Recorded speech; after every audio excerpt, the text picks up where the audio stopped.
Pieces in short programme में एक बार फिर से आपका स्वागत है। आज का विषय है खबरों में कृष्णा गोदावरी बेसिन। सबसे पहले जानते हैं ये हालिया खबरों में क्यों है। हाल ही में तेल एवं प्राकृतिक गैस निगम लिमिटेड यानी ONGC ने बंगाल की खाड़ी में कृष्णा गोदावरी बेसिन से तेल उत्पादन शुरू किया है। गौरतलब है कि इस तेल निष्कर्षण से वर्तमान राष्ट्रीय तेल उत्पादन में 7% और राष्ट्रीय प्राकृतिक गैस उत्पादन में 7% की वृद्धि होने की उम्मीद है। चलिए अब जानते हैं कृष्णा गोदावरी बेसिन के बारे में।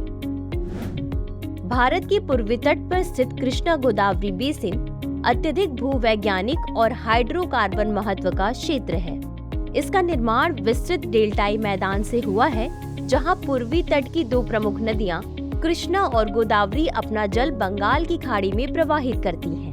इससे हाइड्रोकार्बन संसाधनों से समृद्ध महाद्वीपीय मार्जिन की एक सिद्ध पेट्रोलियम बेसिन के रूप में मान्यता प्राप्त है। इसका भूभाग 15,000 वर्ग किलोमीटर के क्षेत्र को कवर करता है और अपतटीय भाग 1,000 मीटर आइसोबाथ तक 25,000 वर्ग किलोमीटर के क्षेत्र को कवर करता है।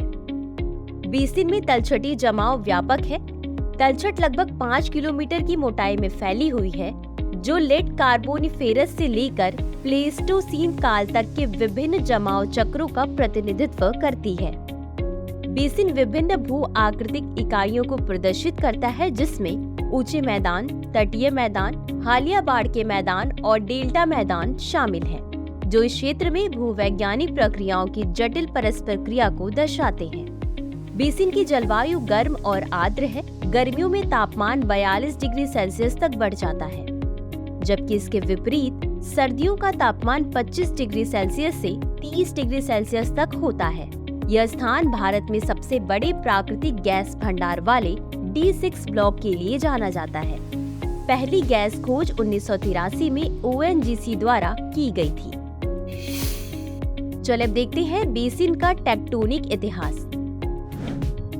कृष्णा गोदावरी बेसिन एक निष्क्रिय महाद्वीपीय मार्जिन पेरिक्राटोनिक बेसिन है, जो प्रारंभिक मेसोजोइक युग के दौरान भारतीय क्रेटन की पूर्वी महाद्वीपीय मार्जिन के साथ दरार के कारण बना था। इसके विवर्तनिक इतिहास को इस प्रकार संक्षेप में प्रस्तुत किया जा सकता है। दरार चरण। बेसिन का निर्माण परमो-ट्राइसिक काल के दौरान दरार और सिन रिफ्ट टेक्टोनिक्स के माध्यम से शुरू हुआ, जिसमें लैगूनल से लेकर नदी तलछट तक की विशेषताएं थी। बेसिन का उत्तर पूर्वी हिस्सा शुरू में एक इंट्राक्रैटोनिक दरार का हिस्सा था, जो जुरासिक काल तक फैला हुआ था। सिन रिफ्ट स्टेज। यह चरण जुरासिक के अंत और क्रेटेशियस की शुरुआत तक जारी रहा। बहाव चरण। बेसिन के दरार से बहाव की ओर संक्रमण को दक्षिणी या दक्षिण पूर्व झुकाव द्वारा चिन्हित किया गया था, जिससे क्रेटेशियस के दौरान समुद्री संक्रमण हुआ। इसके बाद मास्ट्रीचियन डेनियल काल के दौरान डेल्टाई अनुक्रम और महत्वपूर्ण ज्वालामुखी गतिविधि हुई। देर से बहाव का चरण। मत्स्यपुरी पलाकोल्लू भ्रंश के साथ साथ भारतीय और यूरेशियन प्लेटों के बीच प्रारंभिक टकराव ने पैलियोजीन और बाद में अवसादन पैटर्न के दौरान टेक्टोनिक प्लेट को प्रभावित किया। तलछट प्रेरित नियोजीन टेक्टोनिक्स। नियोजीन अवधि के दौरान बढ़े हुए तलछट भार, नदी ढाल और समुद्र के स्तर में उतार चढ़ाव ने बेसिन के शेल्फ और ढलान क्षेत्रों में टेक्टोनिक गतिविधि को ट्रिगर किया। इससे अन्वेषण के नए अवसर पैदा हुए और बेसिन की हाइड्रोकार्बन क्षमता के पुनर्मूल्यांकन की आवश्यकता पड़ी। अंत में देखते हैं हाइड्रोकार्बन क्षमता। कृष्णा गोदावरी बेसिन 1130 MMT के साथ एक समृद्ध हाइड्रोकार्बन स्थल भी है। इसमें 555 MMT का मूल्यांकन अपतटीय क्षेत्र 200 मीटर आइसोबाथ तक के लिए किया गया है।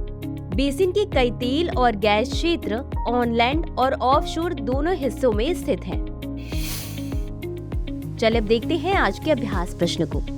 कृष्णा गोदावरी बेसिन के संदर्भ में निम्नलिखित कथनों पर विचार कीजिए। 1. यह भारत के पूर्वी तट पर स्थित अत्यधिक भूवैज्ञानिक और हाइड्रोकार्बन महत्व का क्षेत्र है। 2. हाल ही में ओएनजीसी ने बंगाल की खाड़ी में कृष्णा गोदावरी बेसिन से तेल उत्पादन शुरू किया है। उपर्युक्त में से कौन सा या कौन से कथन सही है या सही है?